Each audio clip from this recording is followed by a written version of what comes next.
Hello, good evening. Happy Pride, everyone. Thank you so much for joining us. My name is Chris Mosier. My pronouns are he, him, and I'm speaking to you today from the traditional unceded homelands of the Council of Three Fires, also known as Chicago. I am a white person with brown hair and a brown curly mustache, wearing a blue chambray button-up shirt, and standing in front of a wall full of bike tires and a black racing bicycle.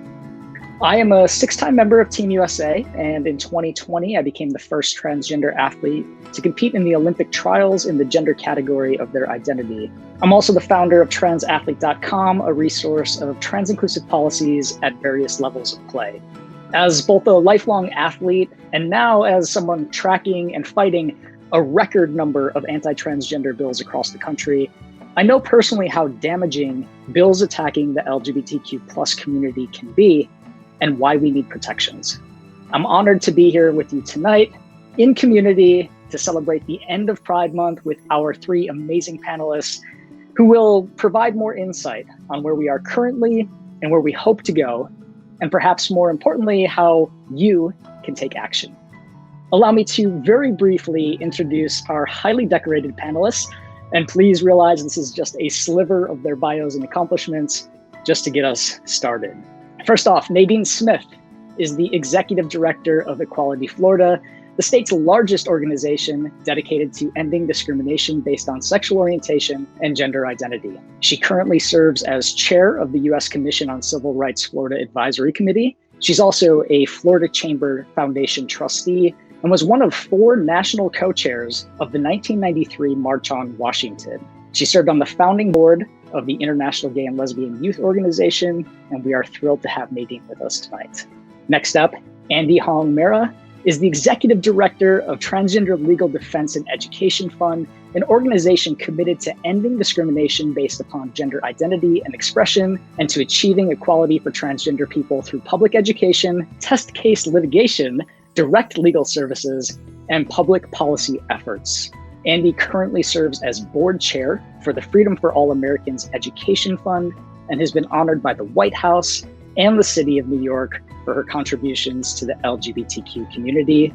And finally, Kasey Suffredini is a nationally recognized campaign strategist and expert in LGBTQ issue advocacy. As CEO and national campaign director at Freedom for All Americans, Kasey has been the chief architect of bipartisan campaigns to successfully secure a number of national firsts, including passing the country's first standalone statewide transgender public accommodations law, passing comprehensive statewide transgender non-discrimination protections for the first time in a Republican-controlled state, and passing comprehensive statewide LGBTQ non-discrimination protections for the first time in the South.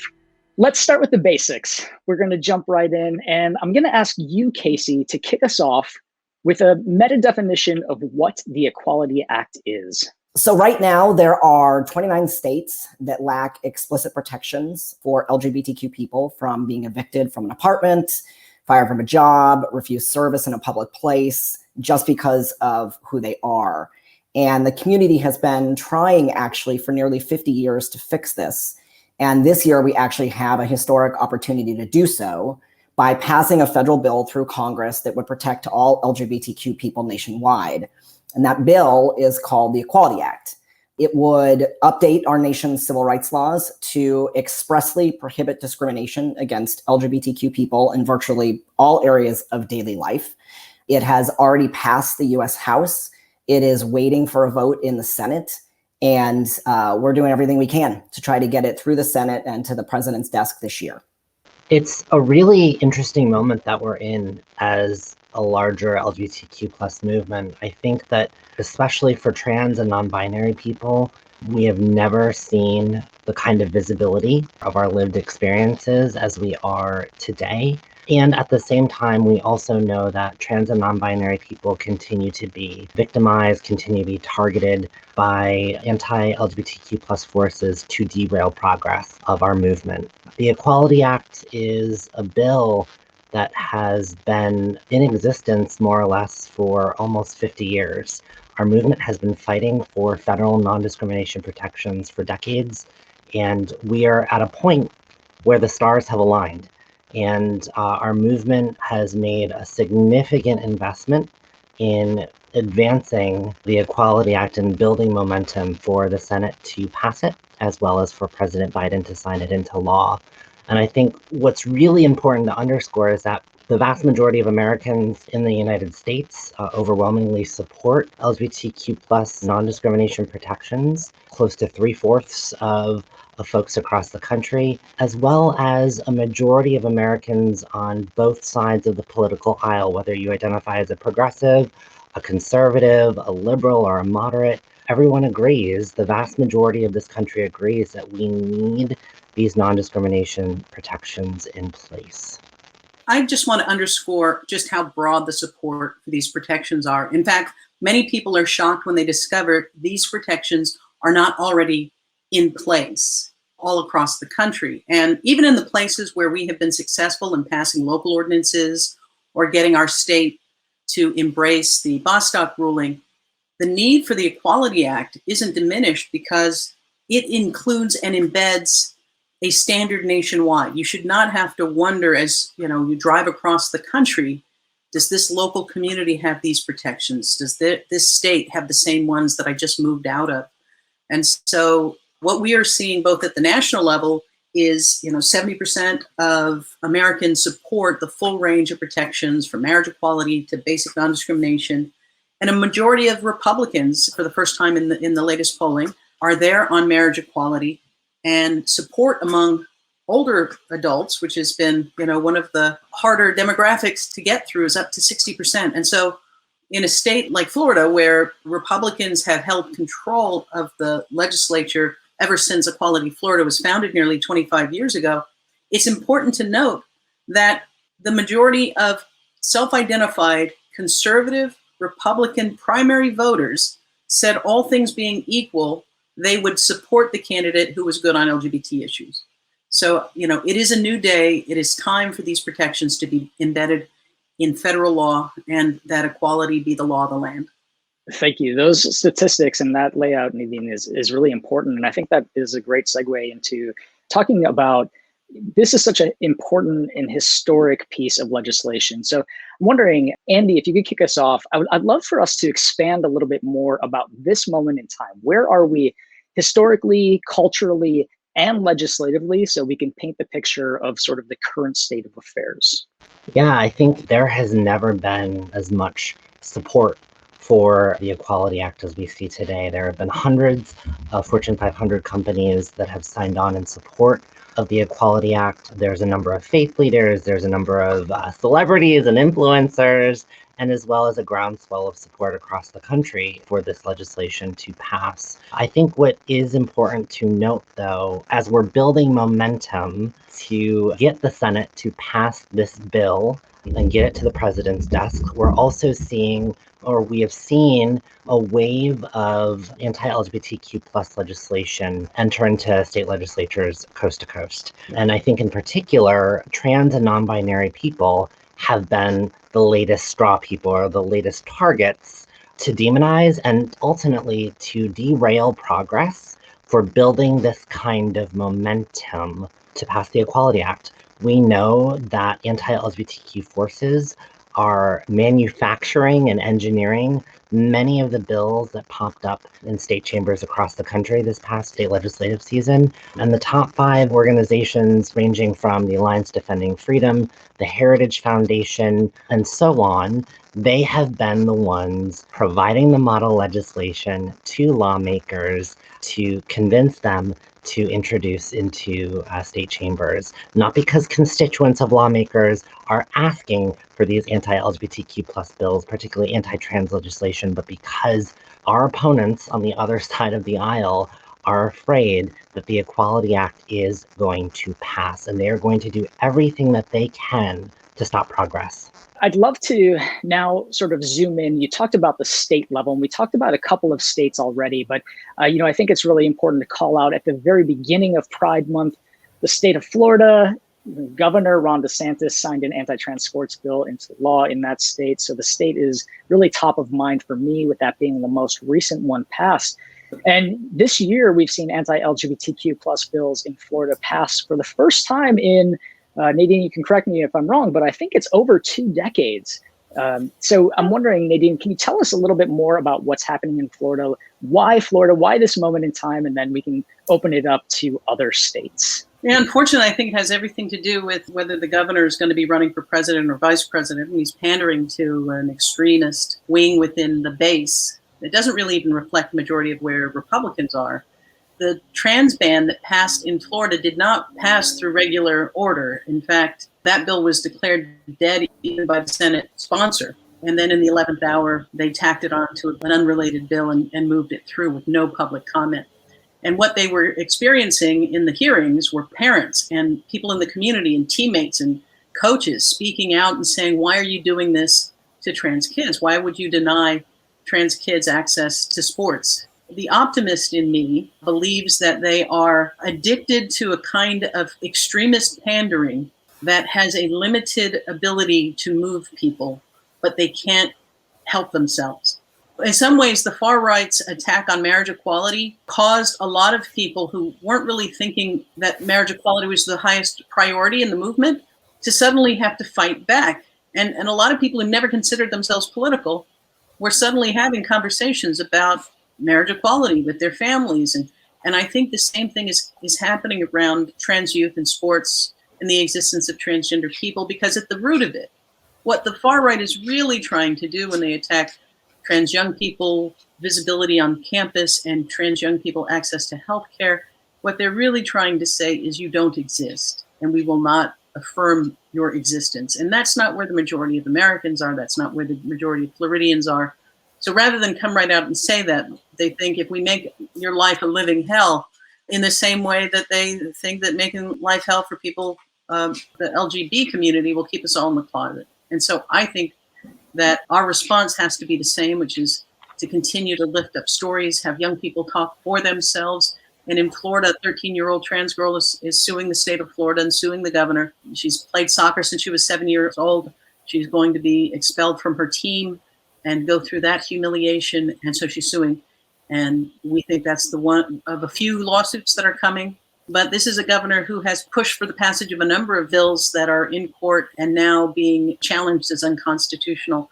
So it is unfortunate that Florida has sort of become a stage for the most extreme strategies of the Republican Party because of DeSantis's presidential hopes. And what our hope is, what we will do is use it to educate people, shift the political conscience of our state, and the votes and elections will follow. I want to share that in, a couple of years ago, there was a statewide ballot measure in Massachusetts. It was the first statewide vote on transgender rights anywhere in the country. It was an effort to repeal a non-discrimination law that we had passed. And, the stakes were very high. We knew if we lost that we would probably see ballot measures like that all over the country. And this was back when much of the discussion was focused around transgender people using restrooms, whereas now it's focused on transgender people playing sports and accessing best practice medical care. And one of the things that happened during that campaign was Massachusetts has early voting, and voting began 2 weeks before actual election day.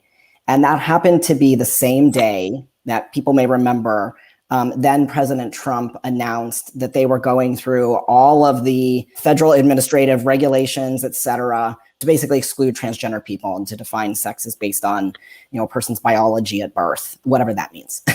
But we know what their intent was. And we were really worried that the president taking an action like that would embolden people. You would think that Massachusetts is so blue, this would be so easy, but this is not an easy issue for people who are not familiar with transgender people.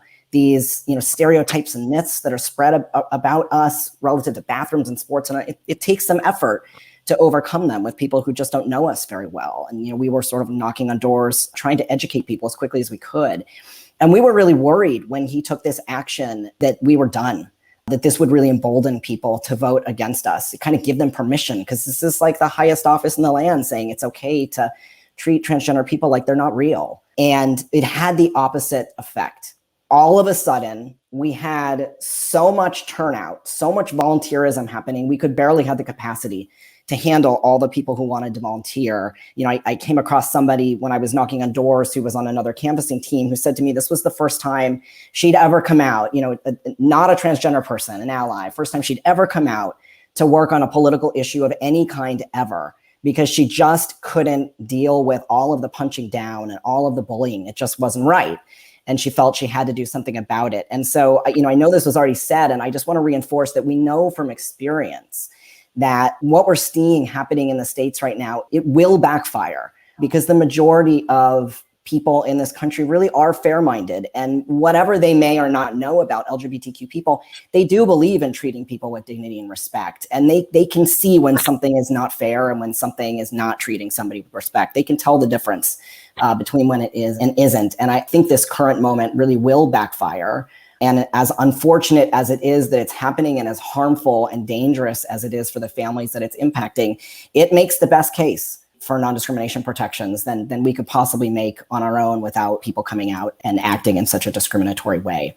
So I just wanted to share that to offer folks some hope that we actually do have evidence that these kinds of things do backfire, and that it does tend to wake a sleeping giant who will stand with us and help us get the protections that we need. So let's personalize this as we wrap this up. Question from the audience: if you had to pinpoint one moment in your life that led you to really get behind this movement, what would it be? Any of our panelists want to share? Great question.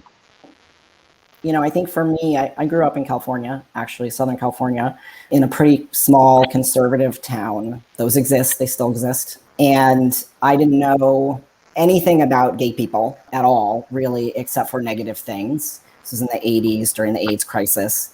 And I didn't know transgender people even existed. I just had no clue at all. And so in a lot of ways, I really had no idea what was going on with me, but I had a pretty good sense that whatever it was probably not something I ever wanted to do anything about or let anybody else know about.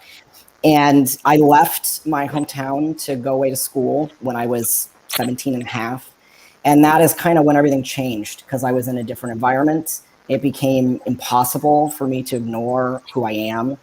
And I kind of went on a journey to learn more about this community that I'm part of, that I didn't learn anything about as a kid, because most of us grow up in families where we don't learn anything about this community that we're part of. And I realized through that process that because of who I am, I didn't have all the rights and protections that I thought I had. And I learned that that's actually really true for a lot of communities. It's not just limited to the LGBTQ community. And, I had been taught growing up that if you see a problem, take responsibility for fixing it. And that was sort of the moment when I realized I didn't know exactly how I was going to show up and what exactly my role would be. But I knew that I wanted to work on these issues. And, I'm an eternal optimist that believes that we really can move people on these issues. Sometimes we have to be patient and it takes time and we have to keep trying, but we can move people. I've seen people in my hometown move because of their experience with me. And I know that's happening in places all over the country. But for me, this is, as a transgender man, this is personal. It's my life. And I'm in it because not everybody has been as lucky as I have been in their journey and receiving the support that I've received as I've come out. I want to make things better for kids than it was for me when I was figuring out how I was going to live the life that I was born to lead. I'll jump in and say that I knew at a very, it's like a coming out story in many ways. I knew at a very young age of who I am, who I was, and there were no possibility models. There were no TV shows like Pose. There were no books. There were no organizations. And I grew up in upstate New York, and also a conservative suburb. And I felt alone and isolated. And quite frankly, I didn't think I had a future. I didn't know how I was going to graduate from high school and go to college and get a job because of me being a trans woman. I didn't know if I would have a future in being able to live the quote unquote American dream and find a partner and have a family and to be a part of my local community. On the flip side of that, I also grew up in a home where servant leadership was a core value, putting the last first. And so I made a choice. I decided to intentionally look for opportunities in the LGBTQ plus community to volunteer, to get involved, to learn. And if it weren't for that desire to learn and to get involved and to try to make a difference at the time, not, for myself, I don't think I would be in the position that I'm in today. And I look back on that moment in my life and I realized that it wasn't just about me. It was about future me's and making sure that LGBTQ plus people who come after me do not experience the same kinds of experiences that I think many of us on this call have had to confront or encounter, and making sure that our people have a bright future ahead of them. When people ask me when I came out, I say third grade, and I tell them I knew I was out in third grade because I had a girlfriend, and I knew I had a girlfriend because she told everybody she was my girlfriend. She also told our teacher that we were going to get married, and this was my favorite teacher, the teacher that you accidentally call mom. And I remember our teacher kept us in during a break, and she told me in a very serious tone, both of us, that girls had to marry boys and boys had to marry girls. And I remember just being absolutely devastated. And we sat under the tree where we always sat for lunch, and she cried and I plotted. And I went up to I had functioning gaydar, and I went up to the gayest boy, I'll call him Kasey for this. And I said, listen, Kasey, here's what's going to happen. You and I are going to get married, and Maria's going to come live with us after her husband is killed in the war. And that was my organizing plan. But it was really the first time I got this message so clearly that I was not supposed to exist, and that the people closest to me would hurt me if they knew this. And so when we encounter homophobic lawmakers or activists, it never surprises us to discover that they're struggling with their own sexuality, because many of us, I'm an example of somebody who internalized that so much that I was the one making anti-gay jokes. I was the one making sure nobody thought I was one of them. And so for me, this journey has been getting that poison out of my system. It has been the political work, but it's also been the personal work of learning that my life was worth fighting for, and then committing to be the adult that I wish had been around in my world, so that I didn't have to go through the denial and just all of the pain of that. And so it's why I'm an optimist, because I'm not fueled by rage and an unquenchable, fury. I'm really inspired by so many people whose names, the people, not celebrities necessarily, but just the people who stood up at different moments in my life and been who I needed to see. The lesbian couple holding hands on the Staten Island ferry when I was 13 years old, even as kids were walking by and making comments, and they just stared at each other with absolute love. They're heroes of mine. I have no idea what their names are, but they were there in a moment, and they lit a path for me. So I want to be that adult in this world. So let's close with this. We have 2 minutes. We're going to do this in 90 seconds. Your Twitter version, your 140 characters, your one line of a call to action for anybody who's joined us tonight. What step can someone take right now, tonight, or within the next 24 hours to help create change? For anyone watching, identify your favorite business that you buy a product from or you take part in a service from, whether it's like a gym or your favorite restaurant, and ask them to support the Equality Act. I will say, go on social media, tag your senators, tag your House members, come out with full-throated support for the passage of the Equality Act, and then join your state equality organization, and they'll put you to work, guaranteed. I will add, call your senator, call your senator, call your senator. You can do it more than once. Lush has a link, has a platform that you can use to do it. You get support with sample talking points. You can go to our website at freedomforamericans.org and get the same kind of support. I cannot emphasize it enough. As soon as you get off this, call your senator. You can call at night. Don't need to call during the day. Call your senator. Perfect. Yes, take action. Urge your senators to support the Equality Act. Urge your small businesses. Urge your friends. We have this opportunity right now. This is a critical moment. And as so many of our panelists mentioned, the stars have aligned. And so now is the time. Thank you so much to our incredible panelists, Andy, Kasey, and Nadine, for joining us in this very important conversation about the Equality Act. Thank you to Lush Cosmetics for creating this space. Please follow their organizations, Transgender Legal Defense and Education Fund, Equality Florida, Freedom for All Americans, and transathlete.com. Let's pass the Equality Act. Thank you so much, everyone.